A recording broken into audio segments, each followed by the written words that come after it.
Pedro, explica para a gente, explica para a galera aqui que trabalha com assessoria em licitação, quais pontos do edital ele deve se atentar, porque que o órgão, tipo, quando está preparando a licitação, ele sempre revisa ou não. Eu sei que onde a gente tem que olhar, onde é que tem que estar o olho do assessor de licitação, do consultor, onde é que tem que estar? Assim, é interessante separar primeiro os bons órgãos para competir, né? Você possa ali ter acesso na sua integralidade ao edital e aos anexos, né? Tem alguns órgãos aí que são meio trabalhosos de oferecer, de ter transparência mínima com relação a esses documentos. Então, às vezes, mal tem um edital aí. Eu já com alguns licitantes também me seguem, e tem uma menina que me segue sempre, a gente conversa, e ela disse que o edital lá que ela estava competindo não divulgava o valor estimado. Não divulgava o valor estimado total da contratação. Entendi. Tipo assim, que é uma coisa básica, que tem que ter. Tem que ter uma coisa. É coisa básica. Você não precisa divulgar justificadamente o valor de cada item, beleza. O valor estimado, ou o valor máximo aceitável de cada item. Mas o valor estimado da licitação você tem que divulgar. A licitação aqui para compra de API vai ser na casa de R$1 milhão. Beleza, tem que divulgar isso aí. Tá? Então, a Aline acabou de fazer um comentário que eu ia fazer também, quando você falou da qualidade dos editais. Ela falou que existem órgãos públicos que publicam ele escaneado, exatamente. Aí, publicam como imagem, a gente não consegue fazer busca de palavras, cabe até impugnação nesses casos, né? Porque a gente precisa tornar a gente não, né? O órgão tem que deixar o edital um documento buscável, um documento que dê para ler assim, com clareza. E, quando ele é escaneado, ele é péssimo, péssimo de verdade. Bem comentado ali. Com certeza. Bem comentado. E aí depende muito do órgão, né? Eu trouxe esse contexto aqui porque, assim, eu trabalho num órgão que tem alto nível de governança. Então, o órgão é muito organizado, certo? Respeita a segregação de função. Só para dar um exemplo aqui, pregoeiro não assina edital. Então, a gente tem alto nível de transparência, obviamente, porque tem alto nível de governança. Mas, me atendo à questão do edital, eu acho que, assim, pela minha experiência, como eu já fui pregoeiro também, geralmente a maioria dos editais, eles têm 80% deles ali da escrita é uma coisa fixa já, né? É um copia e cola. E aí você tem que ir em cima dos 20%. Acho que o pessoal que é licitante aí tem que se ater aos 20%. Que geralmente são as questões de quê? De aceitação e de habilitação, né? São os documentos de aceitação e habilitação. Então, o que vai mudar de edital para edital, geralmente, é a aceitação e habilitação. Bacana. Deixa eu só traduzir algumas coisas que ele falou aqui para vocês. Ele disse que o órgão dele tem uma governança muito forte. Quando um órgão tem uma governança muito forte, significa que as regras internas são seguidas. E ele falou em segregação de função também, ou seja, uma pessoa não pode fazer tudo, ela não pode preparar a contratação, aprovar a contratação, ele não pode fazer isso tudo. Existe a segregação das funções. E no órgão que ele está, isso acontece. Isso é muito importante também, não é papo para encher linguiça, por quê? Se vocês repararem na 14.133, que é a nova lei de licitação, né, que vai ser válida totalmente a partir de 2023, ela fala em governança, inclusive para as pequenas empresas. Então, a gente tem que ficar ligado com esses termos de compliance, governança. Eu atuo na prestação de serviço de uma estatal. E, assim, as estatais também têm bastante governança e compliance aplicado. Então, tudo que a gente vê em edital, em contrato, em regra de licitação, tem a governança e as regras a serem seguidas. Isso foi bastante importante você comentar. Uma pergunta que me veio aqui, Pedro. De fato, a gente vê muito erro em edital, porque é muito copia e cola, né? E aí só muda o que você chamou de 20%, que eu achei bastante interessante, que é mais ou menos o que a pessoa vai mudar ali para aquela licitação específica. E aí eu acredito que esse ponto é que a gente deve se atentar, porque é ali que está a nossa análise, né? E você já falou, inclusive, o que é na parte de habilitação. eu gostaria, né, que você esclarecesse para a gente o seguinte: a habilitação ela está prevista na lei, obviamente. Então, tudo que está pedido lá no edital deve estar na lei. Uma dica que eu dou sempre para eles aqui é o seguinte: é comparar o edital com a legislação que está lá no preâmbulo, para você ver se o que está sendo pedido ali está ok ou não está. Você tem alguma outra dica para a gente observar, aquela lei especial ou algum excesso que o órgão possa pedir, só para a gente se atentar a pontos importantes?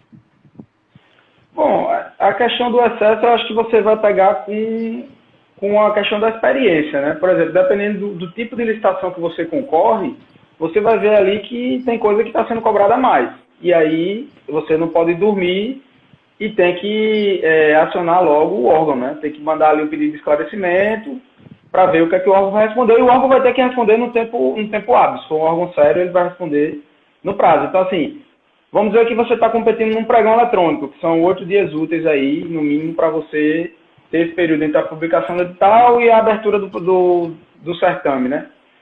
Você tem que perguntar no primeiro dia. Já leu o edital no primeiro dia, já perguntar se vê alguma coisa diferente, já entra lá e já pergunta, já manda por e-mail, vê lá no edital. O edital tem que ter algum meio de contato, né? Formal, não vai ser por telefone, né? Você não vai ligar para o pregoeiro e perguntar para ele, entendeu? E se for um órgão sério, ele vai ter uma equipe técnica que vai acionar vai ajudar o pregoeiro e vai explicar para ele do que se trata aquela lei. Por exemplo, a gente na universidade agora está passando por uma questão de atualizar os critérios de sustentabilidade. Então, nas novas licitações, vai ter já alguns critérios que é muito possível que muitos fornecedores chiem, reclamem, porque eles podem estar desatualizados com relação à norma ambiental. Mas eles vão ter que se atualizar. E aí, paciência. Eles vão contestar, mas assim, a administração pública, ela não tem como escolher não colocar no edital o que a lei está cobrando que seja colocado. Muito pelo contrário. A administração, ela é obrigada a colocar, ela tem o poder e dever de colocar a obrigação. Então, assim, se ela não colocar, ela está cometendo uma ilegalidade até. Maravilha. Então, deixa eu trazer 2 ouros que você falou aqui. O primeiro foi, galera, reparem, o cara que está aí, ele é servidor público federal, ministra treinamento de planejamento de órgãos de licitação, né? Licitação. Não, de licitação em si. Setores de licitação dentro de órgãos públicos. Repara no que ele falou. Sim. Os critérios de sustentabilidade vão começar a ser cobrados com mais frequência. Ou seja, tem licitante que vai chiar. Você que é dessa área, né? que o seu cliente atua nessa área, quer ver você se destacar? Chama ele e fala: olha só, vi na live ontem, vocês vão no perfil do Pedro, que eu já vi que tem um post a respeito disso. Vocês vão lá, deem uma olhada, dá uma leitura, amanhã de manhã tu chama teu cliente e fala assim: olha só, isso aqui vai começar a ser exigido, vamos correr, porque a gente vai ter vantagem competitiva. Ou seja, você está demonstrando conhecimento, profissionalismo e que você está atualizado em relação às normas. É assim que a gente se diferencia. Não é esperando tudo acontecer, não é você esperar para fazer curso de 14.133 só em 2023, é você ficar prestando atenção no que está acontecendo agora, porque é agora que você consegue obter vantagem competitiva. E um outro detalhe importante que o Pedro falou foi quando eu perguntei para ele como a gente deve observar os 20% do edital que, assim, de fato, o órgão edita, né? E aí ele falou: leitura. E aí volta ao que eu venho falando em todas as lives. Você tem que conhecer o seu cliente. Então, se você atua no setor de engenharia, por exemplo, você vai ler editais de engenharia com frequência. Então, vai começar a te chamar a atenção quando vier uma exigência muito diferente ou quando não vier uma exigência padrão. E aí é aí que você tem que entrar. Se você resolver atender todo tipo de cliente, atender todo mundo, porque licitação é público, você consegue tudo, você vai se danar. Não vai dar certo. Não vai dar certo. Então, Pode falar, desculpa. Essa lógica é uma lógica que se aplica a muitas coisas e se aplicou muito para mim na época que eu fazia concursos. Não tem como você competir na área de concurso se você não focar numa área. Se você não focar para concorrer para a Receita Federal, quando você quer concorrer para a Receita, você não vai conseguir passar no concurso da Receita. Se você está estudando para a Receita e vai estudar, sei lá, para a área policial, é uma área totalmente diferente, são outras matérias. Você vai se perder no caminho. Você não fica bom nenhum nem no outro. Então, eu acredito que você pode usar essa analogia também para conhecer seu cliente. Então, eu acredito que como licitação, o fato de ser assessor de licitação é uma área muito ampla, você tem que começar a se especializar numa área. Ah, eu vou competir na área de EPI. Então, quando tiver algum tipo de cobrança desnecessária, extrapoladora ali, alguma lei, alguma coisa, você vai notar na hora, porque você vai estar especializado naquela área. Então, você compete só na área de, sei lá, equipamentos de incêndio, extintores, algo do tipo. Você vai saber, quando houver uma atualização da área, você vai saber constatar e você vai poder ou pedir um esclarecimento ou impugnar aquele edital, e com razão, né? Todo lastreado ali, com base, com argumentos. Né? Então, eu acho que isso é muito importante. É importante, sim. É bom falar isso, porque, na verdade, isso é contra-intuitivo, né? A gente imagina que se você focar em um único cliente, por exemplo, venda de EPI, se você focar só em um único cliente, parece que você perdeu todo o resto. Na verdade, você está ganhando aquele setor. E é muito diferente. Entendeu? E aí a gente só consegue perceber isso quando a gente, de fato, faz isso. Quando a gente foca, atua. E aí você fica... É o que eu venho postando com frequência. Hoje falei de novo na divulgação da nossa live. Quando você começa a executar com frequência alguma coisa, você fica excelente naquilo. Você fica imbatível naquilo. Porque você está ali olhando sempre o mesmo edital, com as mesmas especificações, com as mesmas solicitações. Quando vê um negócio diferente, já te salta o olho. Entendeu? E vale a mesma coisa para a análise da documentação do teu concorrente. Você sabe qual é a documentação necessária só de bater o olho. Tu abre a documentação dele, está faltando alguma coisa, você já sabe. Você fica muito mais ágil, você ganha em produtividade. E pode ter certeza que o teu cliente percebe isso. Você não gagueja na hora de falar, você sabe responder tudo que ele pergunta, você traz questões para eles, igual essa que eu falei aqui da sustentabilidade. Então, isso a gente tem que observar, galera. Fala aí, Pedro, estou te cortando.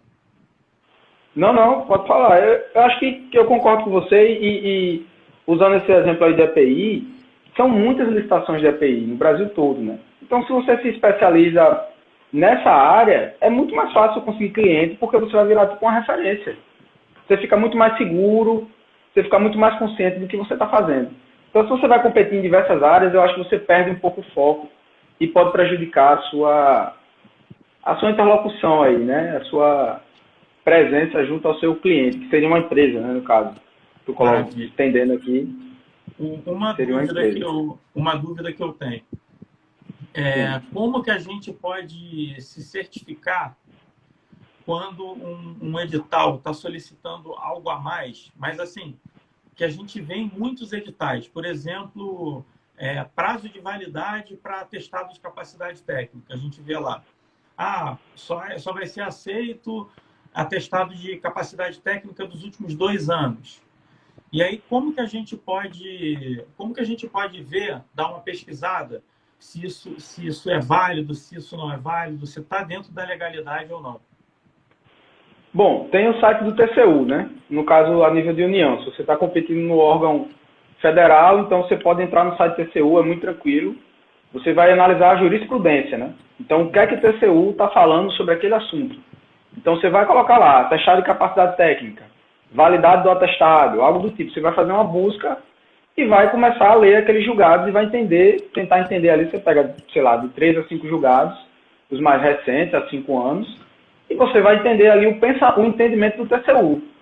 Então, se você, por acaso, for fazer a impugnação e for um órgão federal, você vai estar todo ali lastreado com base no julgado do TCU, uma jurisprudência de alto nível, né? E é totalmente aceita pela administração, pela administração pública federal. Então, assim, a nível de união, eu recomendo dar um pulinho no site TCU, é bem fácil de procurar lá, jurisprudência, você coloca lá, uma pesquisa básica. Inclusive, tem um aplicativo, mobile mesmo, celular, o TCU, que a busca é muito rápida e muito fácil, vale muito a pena a galera, assim, a gente que trabalha com isso, ter, porque essa dica que ele deu foi boa, eu tinha esquecido dela. De você, habilitação e joga assim, habilitação e outra palavra. Você sempre acha vários julgados parecidos. É bem bacana. A Aline está dizendo que não acha fácil, mas é porque eu acho, Aline, que você tem que entrar e ler realmente. Ler, é a leitura, bicho, não tem outra. A primeira coisa. Tu segue o perfil dela, ela caça recurso maravilhosamente bem. Ela nota 10. Ela é bem bacana. Porque assim, é leitura, pô. Você tem que ficar lendo e você vai entendendo o TCU. Por exemplo, eu leio há muitos anos esse julgado, sempre que chega, você pode até se cadastrar, né, no push, né, para ficar recebendo os julgados. E termina internalizando aquilo ali. Você, toda vez que sai, eu leio e vejo como é que o TCU tá... É o pior do que busca entre os tribunais. Pois para mim...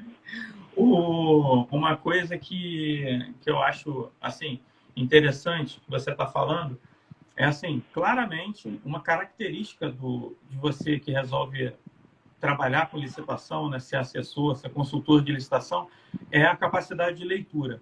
A gente tem que gostar de ler, não pode incomodar a leitura, porque senão a gente começa a ficar falho no nosso trabalho. Então, repara que todo mundo que trabalha com isso de maneira plena tem essa facilidade de leitura. E, de fato, é um diferencial, não tem como negar. Né?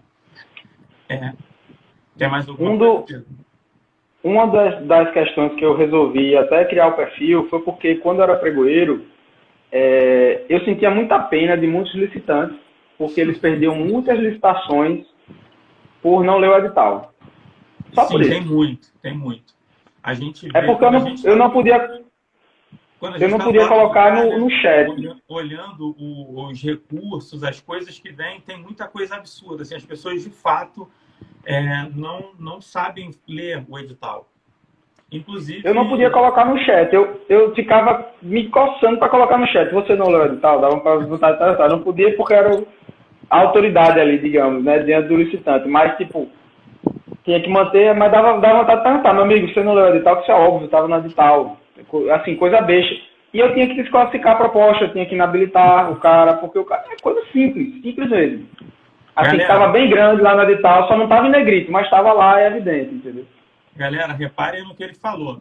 Quando ele era pregoeiro, ele chegava a dar dó da galera participando porque eles não leem o edital. De verdade. Sabe quem não lê o edital? É a empresa que não quer te pagar para você participar, que quer pagar só comissão. Você tem que mostrar isso para ela. Você tem que, quando você está conversando com ela para vender os seus serviços, você tem que falar isso. A quantidade de empresas que não sabe ler o edital e perde a oportunidade. Perder oportunidade beleza, perder oportunidade. O pior é quando é sancionada ou multada. Porque quando você entra, o órgão entende que você já sabia que não tinha aquela documentação e foi para atrasar o processo. E aí tu vai lá e toma uma multa. Você tem que trazer todas essas dicas, que na verdade é o nosso dia a dia, para o seu cliente. O dia a dia do seu cliente é produzir o produto dele e entregar. Ele acha que licitação é só um envio de preço que ele vai receber o pedido e vai entregar. Não é assim que funciona. E a culpa dele não entender é nossa, que não consegue transmitir isso para ele. Então, vamos espalhar essa mensagem. De fato, é necessário um especialista para conduzir licitação. Entendeu? É mais vantajoso para a empresa isso. É isso que tem que ficar claro para a empresa. Beleza. Pedro, eu queria te fazer uma pergunta. Assim, por que para o cara que está assistindo aqui, por que para o assessor de licitação é importante ele conhecer as etapas antes da divulgação do edital? Por que é legal ele conhecer? Não conhecer só a pontinha do iceberg aqui, só quando o edital está na rua. Então, bacana essa pergunta. Vamos considerar que a gente esteja lidando com órgãos que tenham transparência. Então, que haja a possibilidade do cara que é licitante acompanhar o processo na origem, tá? Na criação do processo. Porque qual é o mundo ideal hoje em dia para criar um processo de licitação?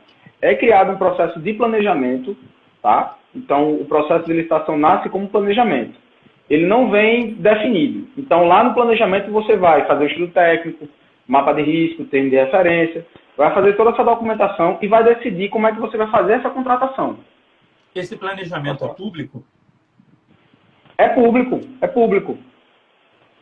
Abre-se um processo. Tem que abrir um processo e o processo é público. A licitação vem do planejamento, que é público. Isso. Então, se você atua no setor de EPIs, e aí você quer estudar um pouco para trazer oportunidade para o seu cliente, você pode buscar esse planejamento dos órgãos para você saber qual vai ser a demanda que o seu cliente vai ter que atender. Ou seja, você está à frente, se diferenciando. Só com um bate-papo que a gente está tendo aqui. É esse tipo de coisa que eu quero que vocês comecem a prestar atenção, porque é aí que está a diferença. Fazer o que todo mundo faz é brigar ali no Mar Vermelho. A gente tem que sair, olhar o lado de fora, olhar como é que funciona e atuar de maneira inteligente. Beleza.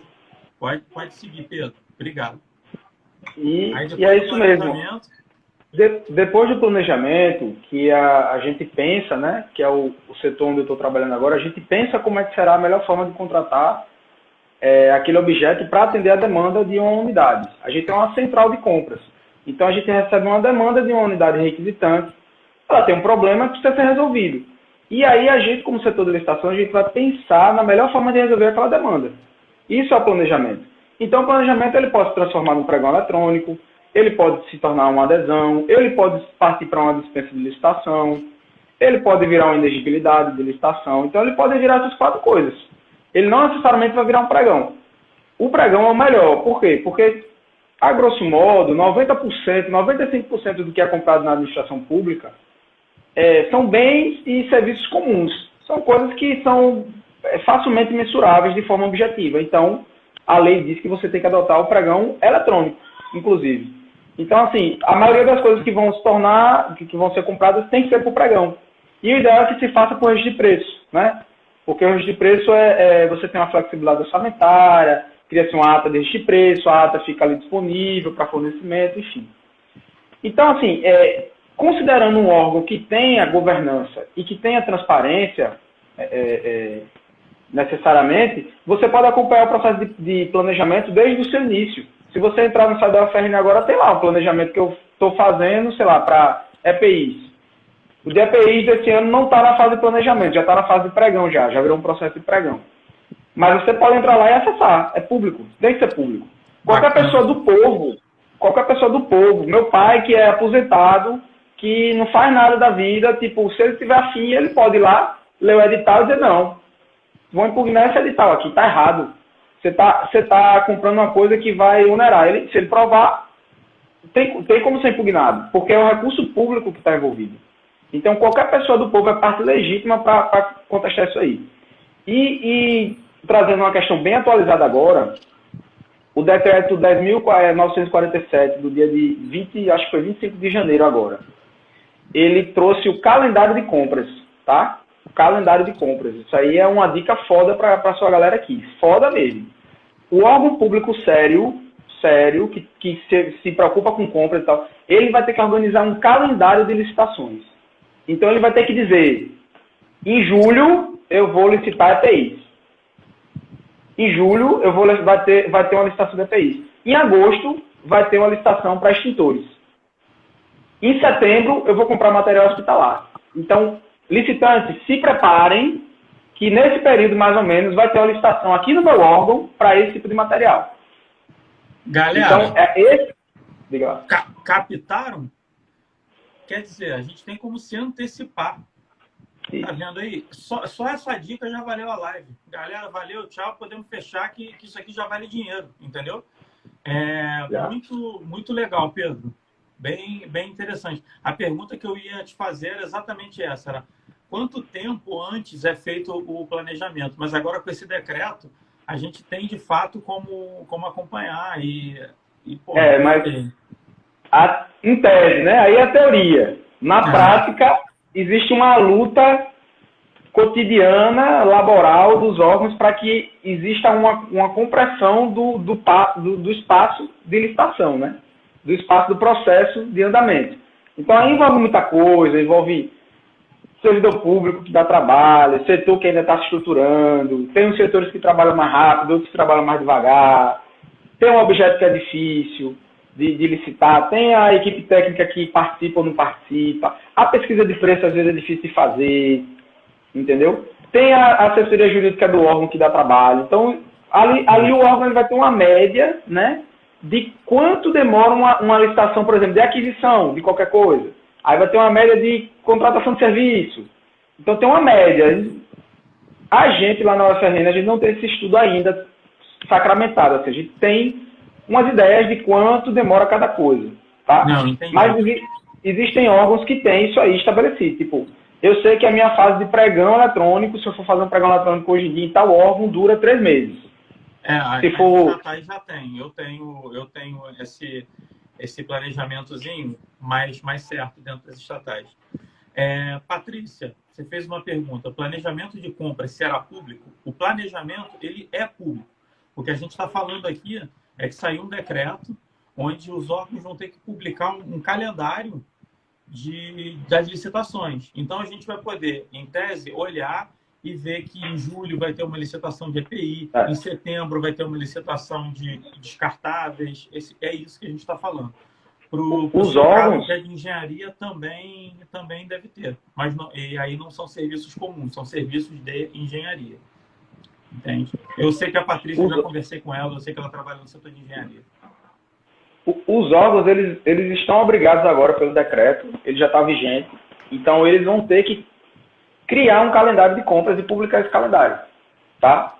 Esse calendário é público, vai ter que ser público e por que isso acontece? Porque com a nova lei de licitações, meio que chegou uma mentalidade ganha-ganha.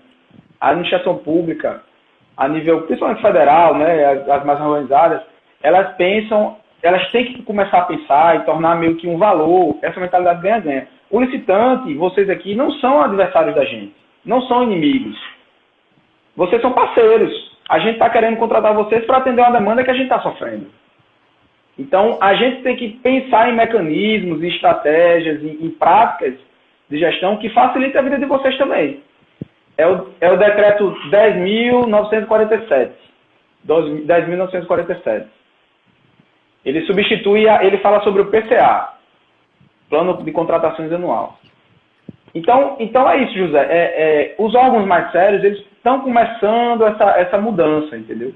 De pensar, não, o licitante, ele é parceiro, pô. Vamos criar uma coisa para facilitar a vida dos caras. O licitante aqui não é adversário. A gente não tem que mudar a postura. Uma coisa que você comentou, eu gosto de trazer algumas falas que são muito curtinhas e que tem muito valor para a gente aqui.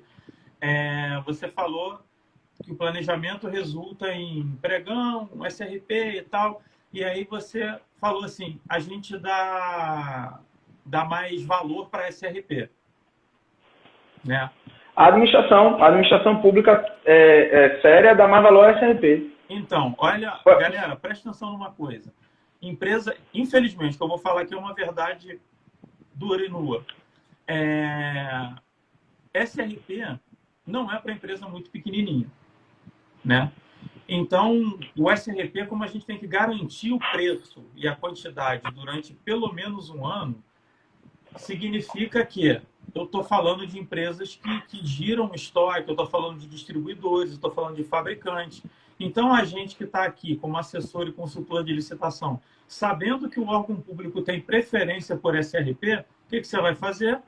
Vai estudar sobre SRP, vai buscar fábricas, vai buscar distribuidores e vamos atuar de maneira parceira para todo mundo sair ganhando. A administração, vocês que vão conduzir, e o fabricante que vai poder gerar estoque, que vai poder produzir com a linha de fabricação dele cheia. É isso que a gente tem que fazer. Inclusive, eu estava dando uma stalkeada no perfil do Pedro e vi que ele fala alguns posts de SRP. A gente podia já deixar agendado para a gente falar um pouco de SRP, algumas características, o que pode, o que não pode, diferenciar de ata de contrato, para a galera ficar ligada e saber conversar, saber vender os próprios serviços. Inclusive, é uma intenção minha aprofundar isso aí. É uma área que eu também trabalho, né? É porque o setor que eu trabalho é planejamento e gerenciamento de compras. Então, essa parte do gerenciamento, a gente lida com o fornecimento da ata, né? Da ata de ajuste de preço. Então, a gente lida com o fornecedor também. Bacana. Tipo assim, substituição de marca modelo, pedido de reequilíbrio que o pessoal faz sem saber que não pode pedir, né? Reequilíbrio de ata não existe. Então, bacana. Tipo, tem um monte de coisa aí. Pra gente conversar na próxima live. Estou gostando de ver. Exatamente. Você foi falando aí, me veio um monte de pergunta na cabeça. Bacana. Então assim, o órgão prefere SRP por quê? O SRP ele se encaixa perfeitamente com o pregão eletrônico. O SRP, porque são dois sistemas, né? Você tem o sistema SRP, que é o de ajuste de preço, e tem o CISPP, que é o preço praticado, tá? Então, assim, qual a diferença? O preço praticado, você já tem um orçamento ali, a dotação orçamentária disponível. Então, você já faz a compra, faz o pregão, finaliza, já compra tudo do licitante. Eu vou licitar 5.000 garrafões de água, já tem os recursos ali separados. O cara ganha, eu já licito, já pago para ele, já faço o empenho com 5.000. Por quê? Porque eu já tenho a dotação orçamentária. Entendi. Só que isso é muito difícil na administração pública atual. É muito difícil, porque para os órgãos isso é uma perda de flexibilidade, porque o Ministério da Economia, ele maneja os recursos orçamentários. Então, ele tira de um órgão, bota em outro, então isso dificulta muito. Então, a dotação orçamentária ela é muito escassa. Ela aparece e some, aparece e some. Então, por ser dessa forma, o que é que os órgãos geralmente fazem? Adotam o sistema de ajuste de preço. Faz um pregão, escolhe um fornecedor, fulano de tal, ABC, vai fornecer água para mim durante um ano. Até de ajuste de preço. É isso. A grosso modo, é ruim. Para todo mundo é ruim, para a sociedade é ruim. Por quê? Porque o licitante ele vai colocar um preço mais alto. Porque durante um ano ele vai ter aquele período ali de fornecimento. Mas, exatamente. Só que a administração pública também não tem como fazer o CISPP, porque ela não tem a garantia de que ela vai ter a dotação no momento da finalização do pregão. Então é melhor ela fazer a ata, ter aquele período da ata disponível, para que assim que aparecer a dotação, ela faz a requisição e faz o empenho. Entendi. Então é assim que está configurado. Não tem... Bacana. É mais flexível. É mais flexível para o órgão, mas é mais oneroso para a sociedade como um todo. Tá? É mais oneroso, isso é fato. Porque, com certeza, o licitante, ele coloca o preço mais alto. E muitas vezes, ele nem na fase antes, ele nem baixa muito. Porque ele sabe que se ele baixar muito, corre o risco do órgão também não pedir muito. Tem órgão que não sabe mensurar a demanda. Também tem isso. Mas pode ficar inexequível, né? Bacana. Tem órgão que bota lá, o quantitativo, eu vou pedir 10.000 garrafões de água. Aí, quando você vai ver na execução da ata, não pede nem 5. Aí, não dá certo também. Tem muito órgão assim. Entendi. Entendeu? Entendi. Bacana. Cara, gostei bastante do nosso bate-papo. Queria te agradecer, porque só da nossa conversa aqui a gente trouxe alguns insights muito importantes para a galera que trabalha com assessoria e consultoria em licitação. A gente mostrou aqui, com vários exemplos práticos do mundo real, do seu dia a dia aí, que se o cara tiver o conhecimento técnico de algum setor específico, ele tem sim vantagem competitiva, e é isso que a gente busca aqui. A gente busca aqui se diferenciar, conseguir cobrar pelos nossos serviços e trabalhar de forma plena. Hoje eu postei nos stories uma situação, na verdade acho que ele nem está completo, foi uma situação que aconteceu com uma mentorada minha hoje, exatamente disso, de especificação de serviço. Veio um cara que não tinha nada a ver, por indicação, pediu para ela conduzir licitação, mas ele não queria pagar. E aí ela só se posicionou, falou, não, esse tipo de serviço eu não faço por causa disso, disso e disso, mas agradeço e tal. Ou seja, já é uma profissional que está com clientes estrategicamente posicionados e girando. E a ideia é essa, eu curti bastante. Galera, segue o cara, que o cara é bom. Valeu, meu amigo. Valeu pelo convite aí. Espero que tenha somado aí para sua audiência. Bom, eu tô à disposição lá no perfil, né, amigo licitante. Eu foco mais no planejamento, que é o que eu vivencio, né? Então, para mim fica mais fácil de falar, mas eu tenho uma certa experiência na área de compras, às vezes eu posto coisa também sobre teste de preço, é uma coisa que eu vivencio também, lido com licitante, às vezes eu ligo numa boa, converso com o pessoal, explico os Não, é problemas interessante isso, porque eu tô mostrando aqui para a galera que, assim, é importante a gente conhecer as etapas anteriores, é importante a gente conhecer de legislação, não é, não é igual a gente vê facilidade aqui na internet, que é só você ir lá, ler o edital, participar e ficar rico, não funciona assim. A gente tem que saber trabalhar, e para saber trabalhar você tem que entender todas as etapas. E aí eu tenho, a ideia é essa, eu trazer pessoas profissionais que são referências para explicar para a gente que sim, essa parte que dizem que não tem nada a ver, tem a ver sim, e você pode inclusive obter vantagem competitiva com esse tipo de conhecimento. Esse é meu objetivo, por isso é que eu te convidei aqui, beleza? E eu queria te agradecer novamente. Galera, tá certo, agradeço o convite. Show. Galera, obrigado aí. Para acessar essa live depois, entra lá na minha bio, clica no link, entra no grupo do Telegram, que lá vão ter as outras 8 lives, mais essa que eu vou disponibilizar lá. Beleza? Tranquilo. Valeu, galera. Valeu, meu amigo. Obrigado aí. Boa noite. Até mais. Até mais.